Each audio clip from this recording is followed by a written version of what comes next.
হয়, আজি 2025 চনৰ ডিচেম্বৰৰ 26 ডিচেম্বৰ তাৰিখে যোৱাকালিৰ পৰা আমাৰ বৃক্ষৰোপণ কাৰ্যসূচী যিটো পাণবাৰী চাহ বাগিচাৰ নিৰ্মীয়মান শিৱ মন্দিৰ প্ৰাংগণত যোৱাকালি মন্ত্ৰী আমাৰ সন্মানীয় বিধায়ক অশোক সিংহালদেৱৰ নেতৃত্বত শুভাৰম্ভণি কৰিছে তেখেতে।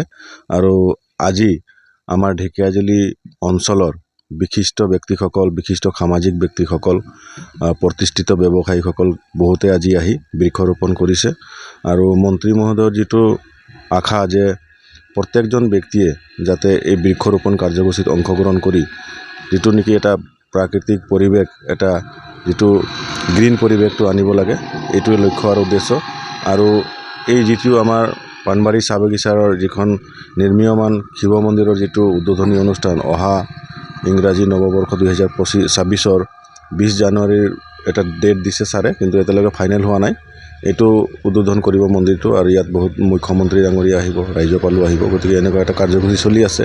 আৰু বৃক্ষৰোপণটো তেখেতে মন্ত্ৰী মহোদয়ে কৈছিলে যে জুবিন গাৰ্গৰ নামত যিটো নাহৰ পুলিৰ গছ, এইটো বৃক্ষৰোপণ কৰিব। গতিকে এনেকুৱা ধৰণৰ কাৰ্যসূচী তেখেতৰ মনত যিখিনি কৈছিলে এইখিনি কথা আখৰে আখৰে পালন কৰিবলৈ সক্ষম হৈছে।